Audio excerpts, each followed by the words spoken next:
오늘 제목은 믿는 자에게 주시는 은혜, 용기라는 제목으로 잡았습니다. 제가 우리 성도님들과 함께 신앙생활을 한 지 벌써 눈만 잠깐 감았다 떴는데 벌써 2달이 넘어가는 것 같습니다. 네, 많이 이해해 주시고 또 참 많이 부족한데도 불구하고 또 많이 배려해 주셔서 어쨌든 잘 생활을 하고 있습니다. 네, 그런데 제가 교회로 오면서 2가지 놀라운 제 그냥 스스로 좀 놀라운 것이 있었습니다. 첫 번째가 뭐냐면 저는 신학교를 다니면서 그렇게 아주 유능한 신학교 교수들이 과연 저분들은 어디서 목회를 하실까 많이 거기에 대해서 많이 의문을 가졌습니다. 그런데 여기서 만나 뵀습니다. 네. 여러분들도 그걸 다 아시고 우리 목사님이 이렇게 계속해서 우리 대구교회를 섬기실 수 있도록 여러분들이 기도하시면서 함께 하신다는 것에 대해서 되게 감사합니다. 근데 지금 우리나라뿐만 아니라 전 세계적으로 신학교에서 올바른 신학을 가르치는 곳이 그렇게 많지 않습니다. 어디는 예수 아니고도 구원을 받을 수 있다라고 가르치는 신학교도 있습니다. 그리고 모세오경은 모세가 쓴 것이 아니라 그냥 그 당시에 주변에 있었던 여러 가지 이야기들, 그런 여러 가지 설화들을 모아서 짜집기 한 책에 불과하다라고 얘기하는 그런 신학교도 있습니다. 그런데 정말 그 보수 중에서도 정통 보수인 개혁 신학교, 그것도 정말 배우기 어렵다는 구약학을 전공하신 목사님이 또 설교를 하시고 또 이렇게 훈련에 양육에 이렇게 우리와 함께 하시는 그 말씀을 듣는다는 것 자체가 굉장히 은혜고 또한 우리에게 되게 값진 겁니다. 우리의 신앙생활에 굉장히 큰 도움이 되는 것, 저의 신앙에도 굉장히 도움이 된다라고 생각합니다. 그래서 항상 말씀을 들으면서 저도 모르게 아멘이 나오는 그것이 첫 번째 저에게 굉장히 감사한 또 그리고 굉장히 기쁜 일입니다. 그리고 두 번째가 뭐냐면 찬양대입니다. 처음에 제가 와서 이제 찬양 이렇게 할 때 저기 문을 딱 열어놓고 찬양을 듣는데 임마누엘과 그리고 호산나와 그리고 할렐루야 이렇게 찬양을 하시는데 너무 은혜롭게 들리더라고요. 이 전체 교회를 막 울리는 이 웅장함, 그 웅장함과 함께 PPT로 이렇게 찬양 가사가 이렇게 쫙 흘러나오면서 그 모습이 너무 아름답습니다. 그리고 또 우리 권사님들 몇 분 그렇게 연세 드신 권사님들께서 수요일 날도 참석하셔서 찬양을 하시는 그 모습을 볼 때 정말 제 속으로 너무나 감명 깊었습니다. 그래서 목사님께서 제가 음악을 전공했다고 하니까 목사님이 우리 성가대에 혹시 좀 기본적인 발성도 좀 도와주고 좀 하면 어떻겠냐 말씀하셨습니다. 근데 저는 솔직히 더 이상 말씀드릴 게 없이 되게 은혜스럽고 잘 하신다고 생각을 했습니다. 그래서 실력적으로는 잘 모르겠지만 이 안에 교회와 이 목소리가 잘 어우러져서 소리도 잘 나고요. 서로 간에 화음도 잘 나는 그런 상태로 이렇게 계속 이어져 갑니다. 그래서 들을 때마다 참 은혜롭고 감명 깊다라는 생각을 많이 합니다. 그런데 만약에 지금 이렇게 앉아 계신 우리 성가대 이분들의 노고에 대해서 우리가 다른 것으로는 해드릴 수가 없겠죠. 만약에 이걸 물질로 만약에 우리가 이 노고에 대해서 표현을 한다라고 하면 아마 지휘장님께는 한 1,000만 원 정도 드려야 되지 않을까. 네. 그렇죠? 네. 아멘 하시면 그대로 될 줄 믿습니다. 그럼 피아노 우리 반주하시는 분께는 한 500만 원 정도 드리면, 네, 좀 부족하겠지만, 그 정도 드리면, 성가대, 대원, 우리 여러 대원들께는 한 300만 원 정도 드리면 어떨까? 예, 생각을 합니다. 그죠? 네. 성가대뿐만 아닙니다. 그리고 교회 여러 분야에서 또 남몰래 많은 일들을 하시는 우리 성도님들 계십니다. 특히 우리 후대들을 위해서 교육부에서 일하시는 우리 교사 선생님들을 생각을 하면 한 400만 원 정도 드리면 어떨까? 네, 생각을 합니다. 그리고 식당 봉사로 또는 또 차량 봉사로 또 많은 분들이 계십니다. 그분들에게 정말 그분들의 노고와 그리고 그분들의 수고에 정말 하나님께 영광을 돌립니다. 그런데 만약에 정말로 지휘자분께 1,000만 원 드리면 어떻게 될까요? 그러면 아마 서울에 아주 큰 교회에 있는 지휘자가 야, 대곡교회는 1,000만 원 준대. 야, 우리 그리로 옮기자. 네? 그렇게 될 겁니다. 야, 무슨 교회 반주자한테 500만 원을 준대. 야, 우리 글로 가자. 아마 되게 유명한 대학교 교수, 음악과 교수도 아마 대곡교회로 올 겁니다. 한 300만 원? 아니, 300만 원이 아니라 한 150만 원만 드려도 성가대가 아마 한 3배, 4배 정도 부흥이 되지 않을까 생각을 합니다. 그런데 그게 끝입니다. 그러면 지금처럼 은혜롭고 지금처럼 하나님이 정말 원하시는 찬양은 일어나지 않을 겁니다. 그리고 뭐 때문에 옵니까? 돈 때문에 오겠죠. 돈이 목적이겠죠. 사실 그런 성가대도 많이 보아왔고 또 지도도 해봤습니다. 그런데 얼마 못 가 금방 서로 간에 마음에 이 쌓인 것들이 풀어지지 못합니다. 그래서 교회에 대해서 불평하고 상처를 치유하지 못하고 결국에 무너지는 모습들을 참 많이 보게 됩니다. 하나님은 교회의 완벽한 모습을 원하시는 것이 아닙니다. 만약에 완벽한 모습을 원하셨으면 저와 같이 부족한 자를 쓰시지 않았겠죠? 저기 서울에 있는 아주 유명하신 목사님을 내려오게 하셨겠죠? 그리고 우리같이 부족한 자들을 쓰는 것이 아니라 유력가, 재력가, 뭔가 좀 많이 갖춰진 사람들, 아주 똑똑한 사람들을 쓰셨을 겁니다. 그런데 하나님은 오히려 그렇게 똑똑한 사람들일지라도 가장 밑바닥을 경험케 하십니다. 그리고 그 밑바닥을 경험한 사람을 사용하시는 걸 우리는 성경을 통해서 많이 보게 됩니다. 바울은 그 당시의 엘리트 중에 가장 엘리트였습니다. 그런데 하나님은 그 엘리트를 사용하시지 않았습니다. 만약에 그 엘리트를 썼다면 아마 유대인들 중에는 예수님을 인정하는 사람들도 꽤 많았을 겁니다. 그런데 하나님은 그런 바울을 쓰시지 않고 다메섹 도상에서 정말 거꾸러진 그 바울을 쓰십니다. 내가 가진 것은 배설물과 같다. 나에게는 고상함이 없다. 나는 죄인 중에 괴수다. 라는 고백이 나오는 그 베드로를 사용하셨습니다. 구약에서 모세는 그 당시에 헤스페리온이라는 정말 유능한 지도자를 양성하는 그 대학에 그곳에서 공부했었던 사람입니다. 만약에 그 사람을 사용해서 출애굽시켰다면 출애굽하는 게 쉬웠을 겁니다. 그리고 가나안을 정복했다면 쉬운 일이 되었을 겁니다. 그런데 하나님은 그런 모세를 사용하시지 않고 80세 된 모세를 사용하셨습니다. 그것도 나는 입이 둔하여서 도저히 할 수 없다라고 스스로 고백하는 그 모세를 사용하셨습니다. 그리고 우리가 알고 있듯이 기드온과 300용사라고 말하지 않습니까? 그런데 사사기에 기드온이 미디안을 칠 때 이스라엘에서 32,000명이라는 사람이 모여들었습니다. 근데 하나님은 그 사람들을 다 돌려보냅니다. 그리고 몇 명을 사용하십니까? 300명을 사용하십니다. 그것도 어떤 사람?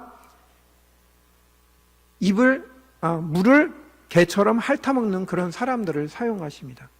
그래서 13만 5천이라는 강대국 미디안을 섬멸케 하시는 일에 그런 사람들을 사용하십니다. 어느 집사님께서 교회에 들어오시면서 그런 말씀을 하셨습니다. 내가 왜 이렇게 부끄럽고 부족해 보이는지 정말 항상 교회 앞에 들어올 때 교회만 생각할 때 참 내 자신이 작아지고 연약해지는 것을 느낍니다. 다른 분들은 안 그런 것 같은데 나는 내 자신이 왜 이렇게 부족하고 부끄러운지 모르겠습니다. 라고 얘기를 하십니다. 교회는 예수 그리스도의 십자가와 부활이 나타나는 곳입니다. 그래서 나를 대신해서 십자가에서 죽으시고 나의 이 죄된 모습을, 나의 이 죄된 것을 해결하시기 위해서 십자가에서 죽으셨을 뿐만 아니라 부활하심으로 나의 영광이 되신 그것이 나타나는 것입니다. 그래서 교회에 들어올 때 나의 죄성이, 내 죄성이 드러나기 때문에, 나의 모자람이 드러나기 때문에 그 앞에서 부끄럽고 부족해 보이는 건, 그것이 어떻게 보면 올바른 신앙인의 모습이 아닐까, 그렇게 생각해 봅니다. 그런데 히브리서 10장 19절에 뭐라 그랬냐면요, 예수의 피로 말미암아 성소에 들어갈 담력을 얻었나니, 예수의 피로 말미암아 우리가 성소에 들어갈 용기를 얻게 된 것입니다. 우리가 잘나서가 아니고, 우리가 뭔가 재능이 뛰어나서도 아니고, 우리에게 가진 것이 많아서도 아니라 예수의 피로 말미암아 우리가 성소에 들어갈 수 있는, 죽음 앞에서도 담대할 수 있는 용기를 가졌다라는 겁니다. 오늘 우리가 이 세 명의 사람들을 같이 보면서 믿는 자에게 주시는, 하나님이 우리 믿는 자에게 주시는 은혜, 그 중에 용기라는 제목으로 우리가 함께 살펴보는 시간을 갖도록 하겠습니다. 첫 번째는 갈렙의 용기입니다. 갈렙의 용기는 현실이 아닌 영적 사실을 보는 용기입니다. 민수기 13장에 가나안 정탐꾼 12명의 이름이 나옵니다.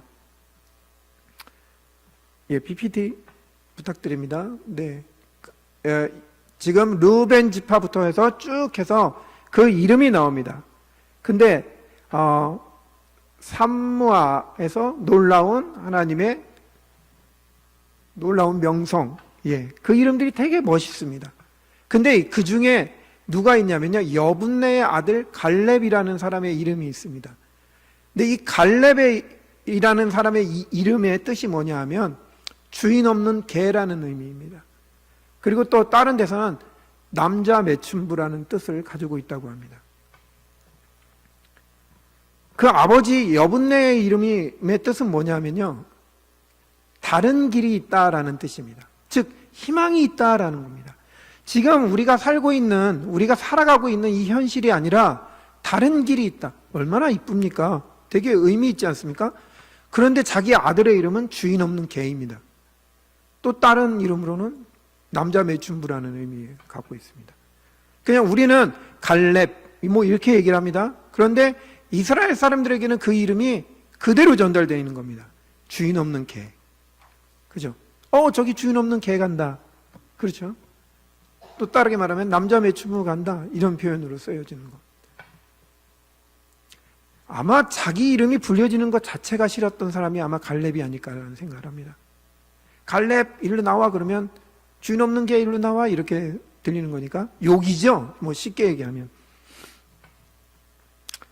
얼마나 부끄러웠겠습니까?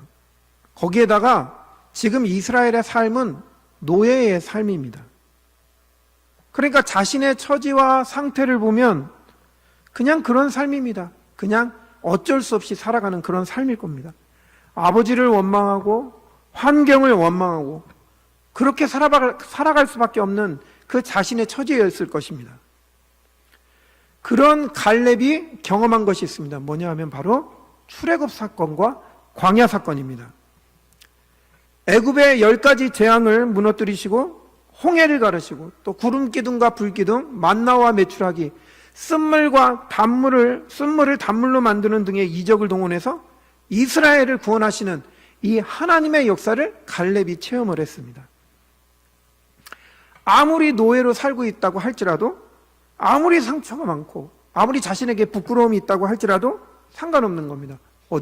하나님의 역사 속에 있는 사람이면 되는 겁니다. 갈렙은 성경에 2번 나옵니다. 민수기서에 민수기 13장, 오늘 우리가 지금 본 그 대목에서 나오고요. 그리고 또 그리고 또 여호수아 14장 7절에 또 나오게 됩니다. 어떻게 보면 갈렙은 지금 나오기 전까지 출애굽기 상황에서는 그냥 60만, 그냥 출애굽에서 애굽에서 나와 있는 그 사람 중에 60만 중에 한 명, 그 정도 될 수밖에 없는 그런 사람이었을 겁니다. 우리가 잘 아는 여호수아는 모세와 함께 40년 광야 동안 같이 다니면서 여러 모세의 수제자로, 모세를 계속 돕는 자로 그렇게 우리가 알고 있습니다. 그리고 미디안 아말렉과의 전투에서도 앞에 나서서 싸우는 그런 장군의 모습으로 우리가 기억을 합니다. 그런데 갈렙은 전혀 듣도 보도 못한 사람입니다. 그 듣도 보도 못한 사람이 민수기 13장에 지금 정탐꾼 12명 중에 한 명으로 서 있게 되는 겁니다.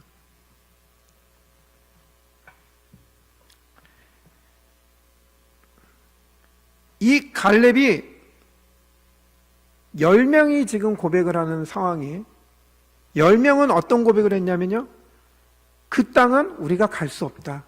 그 땅에는 아낙 자손이 살고 우리는 그들의 보기에 메뚜기와 같다라고 얘기를 합니다. 그러자 갈렙이 거기에서 선포합니다. 우리가 가서 취하자. 하나님은 능히 이루실 것이다. 누가 얘기했냐? 여호수아가 아니라 갈렙이 얘기를 한 겁니다. 그 말에 사람들의 반응이 어땠냐면요, 민수기 14장 1절에 10명의 말을 듣게 됩니다. 그리고 10명의 말을 듣고 대성통곡을 합니다. 우리가 여기서 죽게 되었구나. 우리가 여기서 끝나는구나. 상처가 있어도, 부끄러움이 있다 할지라도 하나님이 하시는 계획 속에 있는 사람은 다르게 됩니다. 하나님이 하시는 계획 속에 있는 그 사람은 사람이 말하는 것을 따르지 않게 됩니다.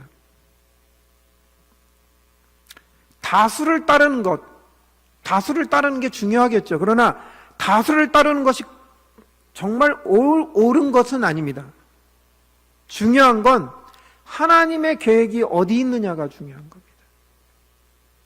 상처 있는 갈렙, 부끄러움 있는 갈렙, 부족함이 많은 갈렙, 그에게 어떻게 이런 용기가 생겨났을까요? 여호수아 14장 7절, 갈렙이 얘기합니다. 내 나이 40세에 여호와의 종 모세가 가데스바네아에서 나를 보내어 이 땅을 정탐하게 하였으므로 내가 성실한 마음으로 그에게 보고하였고, 성실한 마음으로 라고 얘기를 하고 있습니다. 그런데 다른 성경에서 뭐라 그랬냐면요, 보고 느낀 대로 라고 얘기를 합니다. 그냥 본 대로만 얘기하는 것이 아니라 내가 느낀 그것을 얘기를 하는 겁니다. 그냥 보여진 현실을 얘기한 것이 아니라 그 현실을 통해서 하나님이 계획하신 영적 사실을 본 것입니다. 광야 40여 년 동안 하나님이 하신 일들, 그 하나하나를 되새겨보면서 하나님이 우리에게 어떻게 일하시는지를 발견한 겁니다. 가데스바네아에서 10명, 그 10명이 한 말이 틀렸습니까? 틀린 말이 아닙니다. 맞는 말입니다. 현실의 눈으로 볼 때는 그 말이 맞는 말입니다. 그 말을 무시할 수 없습니다. 우리는 그들의 보기에, 그들은 우리보다 더 거대한 사람들이고, 우리는 그들이 볼 때 우리는 메뚜기와 같은 존재일 수 있습니다. 이스라엘의 지금 수준으로는 그 10명의 말이 맞는 말입니다. 그런데 영적인 눈으로 볼 때는 그것이 틀린 말입니다. 민수기 14장 8절에서 9절에 이 갈렙과 여호수아가 하는 말입니다. 여호와께서 우리를 기뻐하시면 우리를 그 땅으로 인도하여 들이시고 그 땅을 우리에게 주시리라. 이는 과연 젖과 꿀이 흐르는 땅이니라. 10명하고 똑같은 얘기를 합니다. 10명하고 다른 얘기하는 거 아닙니다. 없는 얘기 꾸며서 하는 얘기가 아닙니다. 그런데 중요한 건 9절입니다. 9절에 다만 여호와를 거역하지 말라. 또 그 땅을 두려워하지 말라. 그들은 우리의 먹이라. 그들의 보호자는 그들에게서 떠났고 여호와는 우리와 함께 하시느니라. 그들을 두려워하지 말라. 두려워하지 않을 이유가 있습니다. 뭐냐? 그들의 보호자는 그들을 떠났습니다. 그리고 우리의 하나님, 즉 우리의 보호자는 우리와 함께 하시기 때문입니다.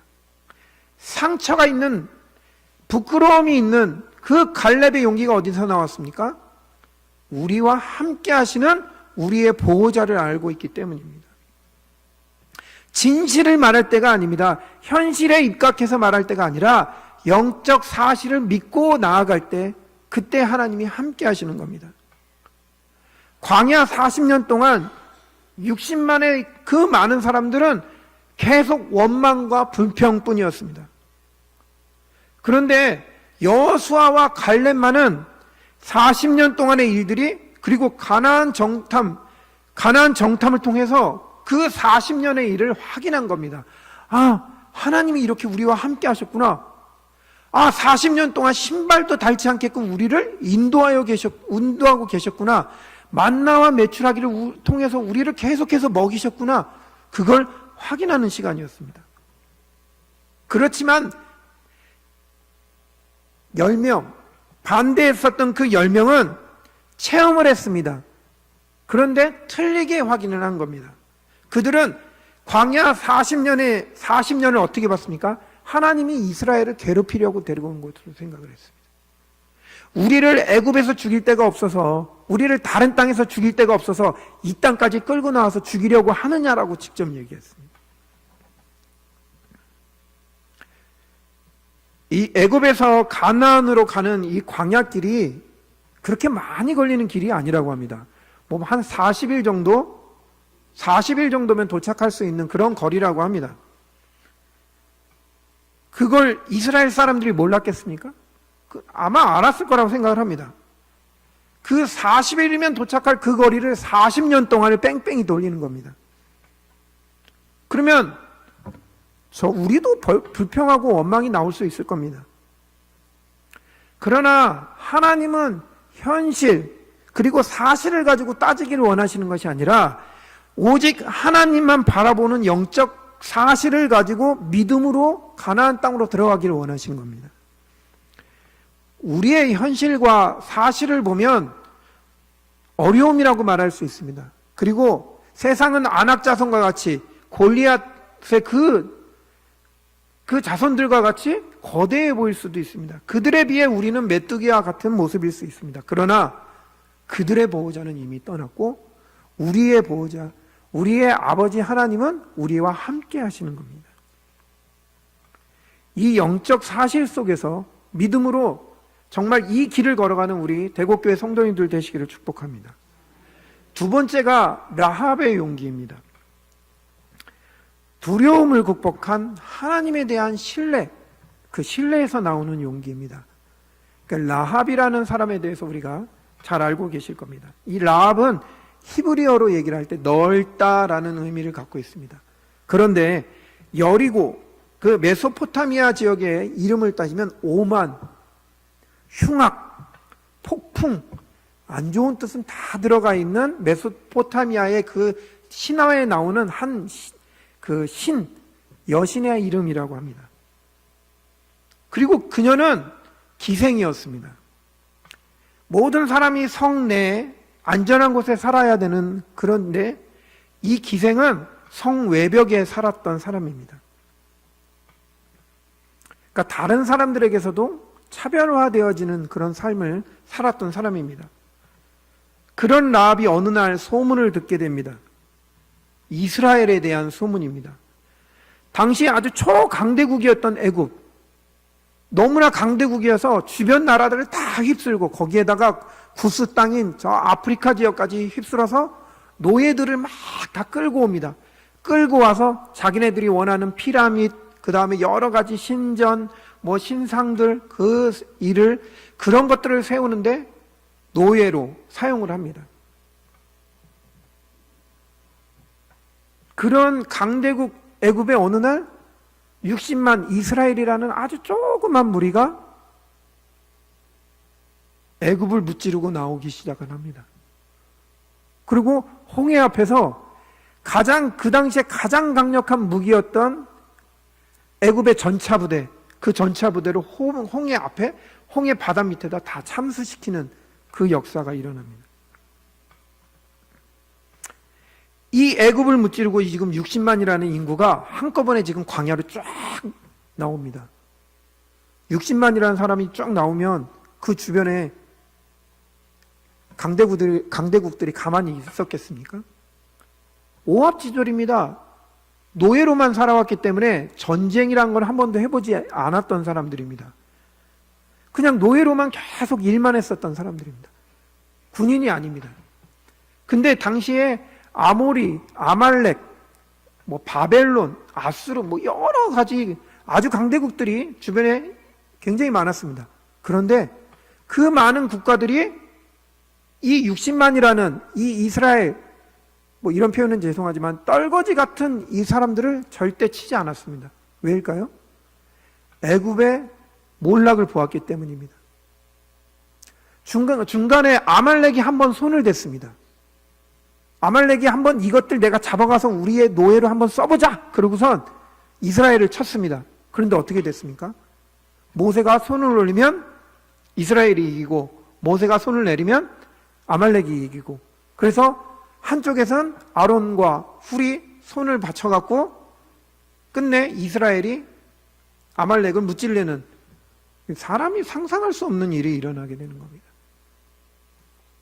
도저히 사람의 이치로는 이게 과학적으로든 뭐든 이론적으로도 도저히 해결될 수 없는 그런 일들이 지금 일어나는 겁니다. 하나님의 역사가 이스라엘 가운데 계속 일어나는 겁니다. 그 소문을 라합이 듣게 된 겁니다. 라합이 이스라엘의 소문을 들은 것이 아니라 이스라엘과 함께 하시는 하나님의 소문을 듣게 된 겁니다. 그리고 이 이스라엘이 지금 어디까지 왔냐면 바로 여리고 앞까지 와 있습니다.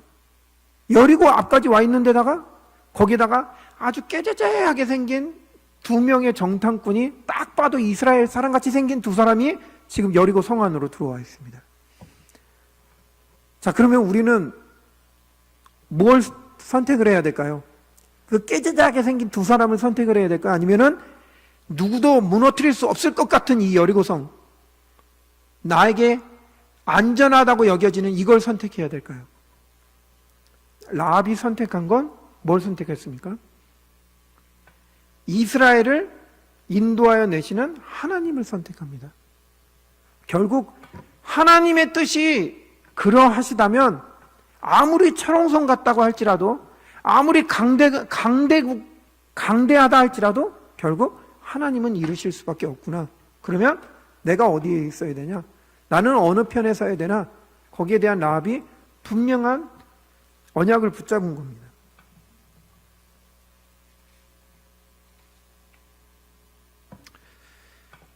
그런데 오히려 이스라엘은 희미합니다. 그래서 말씀드렸듯이 가데스 바네아에서 10명의 말을 듣고 서로 통곡하고 난리가 납니다. 우리 모세를 없애자. 그리고 우리 지금까지 이끌고 왔던 지도자들 다 죽여버리고 다시 애굽으로 돌아가자. 그러나 라합, 이방 여인입니다.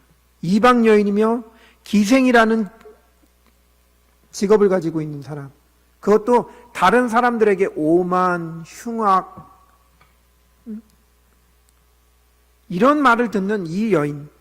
근데 그 여인이 하나님을 신뢰하게 된 겁니다. 우리가 두려움을 극복할 정도의 하나님에 대한 신뢰가 없다면 우리의 신앙생활이 어떻게 됩니까? 사람을 의지하게 됩니다. 하나님을 바라보면서 가야 될 이 우리의 신앙이 사람의 말에 의존하면서 나아가게 되는 겁니다. 여호수아 2장 12절에 그러므로 청하노니 내가 너희를 선대하였은즉 너희도 내 아버지의 집을 선대하여 나의 부모와 남녀 형제와 무릇 그들에게 있는 모든 자를 살려주어 우리 생명을 죽는 데서 건져내기로 이제 여호와로 맹세하고 내게 진실한 표를 내라. 아무리 철옹성 같은 여리고라 할지라도 하나님이 한번 계획하시면 분명히 하신다라는 것을 소문만 듣고도 알았던 겁니다. 라합은 직접 경험한 것도 아닙니다. 그런데 소문만 듣고도 하나님을 신뢰하게 된 겁니다.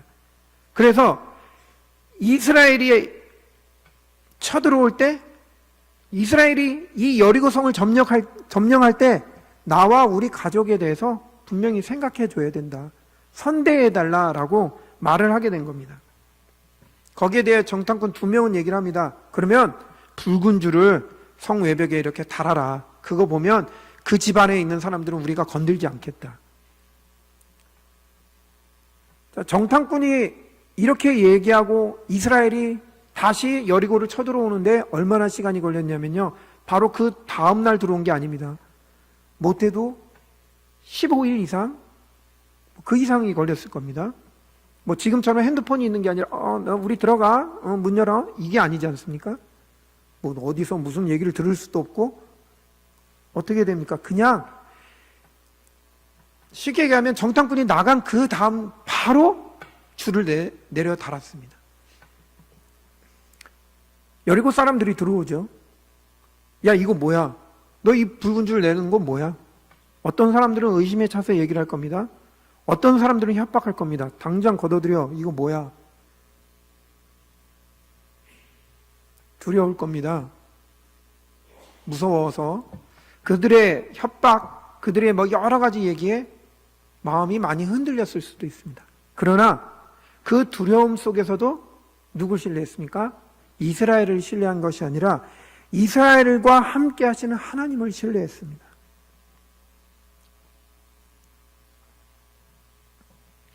이 라합은 두려움 속에서도 하나님을 신뢰하고 하나님의 언약을 기다림을 통해 다윗의 혈통, 그리스도의 혈통에 들어가는 귀중한 축복을 누렸습니다. 그녀가 내린 붉은 줄의 의미를 예수 그리스도의 십자가의 보혈을 의미한다라고 얘기합니다. 하나님은 우리의 모든 두려움과 우리의 모든 연약함을 극복할 수 있도록 예수 십자가의 보혈을 주셨습니다. 그리고 부활하셔서 우리와 영원히 함께 하시겠다고 약속하셨습니다. 현실, 사람, 그리고 우리 주변에 일어나는 환경, 그런 두려움의 여러 가지 속에서 하나님을 신뢰함으로, 나와 함께 하시는 하나님을 신뢰함으로 축복의 길을 걷는 우리 성도님들 되시기를 축복합니다. 세 번째가 바울의 용기입니다. 바울의 용기는 분명한 소명을 잃지 않는 용기입니다. 사도행전 19장에 바울이 에베소에서 아주 큰 역사를 이루게 됩니다. 사도행전 19장 11절에 보니까 바울의 몸에 둘렸던 수건을 걷어다가 병자에게 이렇게 얹습니다. 근데 병이 나았습니다. 이것을 본 사람들 중에 선지자, 제사장 스게와라는 사람이 있습니다. 그 아들이 있는데요, 그 아들 7명이 귀신 들린 자를 찾아갑니다. 그리고 그 귀신 들린 자에게 바울이 외치는 그 예수로 명하노니 귀신아 나가라 그랬습니다. 그거 어떻게 됐을까요? 귀신 나갔을까요? 귀신이 얘기합니다. 나 바울도 알고 예수도 알거든. 근데 니네는 누구야? 그래가지고 오히려 그 7명의 사람에게 달려듭니다. 그래서 막 난리칩니다. 그래서 옷이 다 뜯깁니다. 그래가지고 창피하게 길거리에 옷이 다 발겨 벗겨진 채로 막 도망가게 됩니다. 그런 일이 있은 후에 에베소 지역이 지금 난리가 났습니다. 내가 알고 있었던, 우리가 신뢰했었던, 이게 다 소용없구나. 그 에베소 지역에 있었던 아주 유능인들, 지식인들이 자기가 가지고 있었던, 성경에서 얘기하는 자기가 가지고 있었던 마법책을 다 끌어모아서 불태워버렸습니다. 그게 얼마나 많았는지 은 5만의 값어치가 있었다라고 얘기를 합니다. 그리고 20절에 뭐라고 말씀하냐면요, 사도행전 19장 20절입니다. 이와 같이 주의 말씀이 힘이 있어 흥황하여 세력을 얻으니라. 하나님의 말씀이 힘이 있어서 세력을 얻게 됩니다. 그럼 됐죠? 예, 이 정도 되면 바울 성공한 목회자 아닙니까? 네, 바울이 어디 가서 딱 말씀을 하면 우와 하면서 막 믿음으로 막 이렇게 나와. 그죠? 이제 바울에게 여태까지 힘들었던 거 다 보답받고 이젠 탄탄대로의 이제 길을 가는 그런 모습이지 않겠습니까?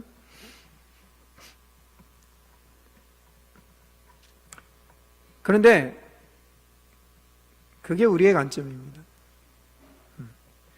바울은 그러고 바로 21절에 그렇게 얘기를 합니다. 이 일이 있은 후에 바울이 마게도냐와 아가야를 거쳐 예루살렘에 가기로 작정하여 이르되 내가 거기 갔다가 후에 로마도 보아야 하리라 라고 얘기를 합니다. 에베소에 있으면 바울의 마지막 생은 그냥 평탄합니다. 탄탄대로를 걷는 것과 같을 겁니다. 그런데 바울은 굳이 로마로 가겠다고 얘기를 합니다. 왜 꼭 로마를 가야 될까요? 당시의 로마는 지금의 미국이나 우리가 뭐 이렇게 조금 배우고 하는 사람들 다 미국으로 보낸다, 뭐 유학 보낸다, 뭐 이렇게 얘기할 정도로 당시에 이 로마는 문화와 사상, 그 다음에 이념들이 갖가지가 많은 사람들에게 영향을 끼치는 그런 곳입니다. 그런데 그 사상, 문화, 이념에 예수 그리스도가 없으면 아무 소용없다라는 걸 바울 자신이 경험을 했습니다. 그래서 앞에도 말씀드렸지만 내가 가지고 있는 모든 것 다 배설물과 같다라고 얘기할 때 그렇기 때문에 바울은 로마로 가야 되는 겁니다. 예수 없으면 사상, 이념, 문화, 학문 다 소용없는 거예요. 사도행전 21장 9절에 보면 아가보라는 선지자가 나옵니다. 이 아가보라는 선지자가 갑자기 예언을 합니다. 바울이 예루살렘에 가면 분명히 죽을 거다. 그러니까 사람들이 주변에 있던 사람들이 막 모여서 울면서 난리가 납니다. 가지 마세요. 가지 마세요. 13절에 바울이 얘기합니다. 어찌하여 울어 내 마음을 상하게 하느냐. 나는 주 예수의 이름을 위하여 결박당할 뿐 아니라 예루살렘에서 죽을 것도 각오하였노라. 이미 죽는다는 것도 알고 있습니다. 어떤 걸 선택하시겠습니까? 그냥 가만 냅두면 평탄한 길, 탄탄대로를 걷는 그 길을 선택하시겠습니까? 아니면 가면 죽는 그 길을 선택하시겠습니까? 우리는 그 길 선택하겠죠. 이쪽. 저도 마찬가지고 탄탄대로를 갈 겁니다. 그런데 바울에겐 소명이 있습니다. 로마로 가야 된다는 소명이 있습니다. 그래서 죽는다고 할지라도 그 길을 가겠다는 겁니다. 에베소의 평안함도, 에베소에서 나를 인정해주는 그 인정도 다 포기하고 가는 길입니다. 지난주 우리 학생부 수련회를 은혜 가운데 마쳤습니다. 뭐 조금 이따 광고 앞에 수련회 영상을 잠깐 보여드리겠습니다. 우리 성도님들의 기도와 그리고 교회에서 아낌없는 후원으로 정말 우리 학생들이 부족함 없이 수련할 수 있는 그리고 기도할 수 있는 시간을 가질 수 있었습니다. 근데 수련회 기간 동안 참 마음이 아팠던 것이 있습니다. 한 8개 교회가 참석을 했습니다. 근데 저희가 한 7명 정도, 7에서 8명 갔습니다. 저희 교회가 제일 많이 왔습니다. 네, 어느 교회는 목사님 자제분 2명 왔습니다. 네, 어느 교회는 1명 왔습니다. 더 심각한 거는 어떤 교회는 교회 학교를 아예 없앴다고 얘기합니다. 참 가슴 아픈 일입니다. 교회 안에서 다른 일이 일어나고 이런 게 문제가 아니라 지금 한국교회의 위기가 이겁니다. 이미 다음 세대가 다 끊어져 버려 있는 겁니다. 바울이 로마도 보아야 하리라는 소명을 품은 것처럼 우리에게도 소명이 있습니다. 다음 세대를 향해 나아가야 됩니다. 지금 탄탄대로를 걷는 것 같고 지금 나아 보이지만 결국 우리는 이쪽 길을 선택을 해야 됩니다. 소명의 길을 선택해야 됩니다. 왜 그렇습니까? 이 시대는 로마와 같은 시대입니다. 그 시대 속에서 살아가야 될 우리 후대들입니다. 풍족함이 있습니다. 그리고 성공이라는 그 하나를 가지고 막 달려갑니다. 오늘 말씀드렸지만 별미에 눈이 멀어서 살아가는 그 시대를 살아가고 있습니다. 그런데 중요한 건 예수만 없습니다. 그 속에 그리스도만 없습니다. 성공합니다. 근데 자기 만족의 성공이지 그리스도가 정말 그 안에서 피어나는 성공은 아닙니다. 우리 자신을 보면 참 별거 없습니다. 저 자신을 봐도 참 재능도 없고 참 부족한 것 참 많습니다. 그러나 그런 우리를 들어서 자녀 삼아 주셨습니다. 그리고 천국 백성 삼아 주셨습니다. 그리고 그뿐만 아니라 이 땅에서 천국의 확장을 이루기 원하시는 분이 바로 창조주 하나님, 나의 하나님이십니다. 나의 아버지십니다. 소명을 바르게 가지고 우리 용기를 내는 우리 성도님들 되시기 바랍니다. 탄탄대로라 할지라도 그건 세상 사람들이 좋아하는 거고 이거 다 벗어버리고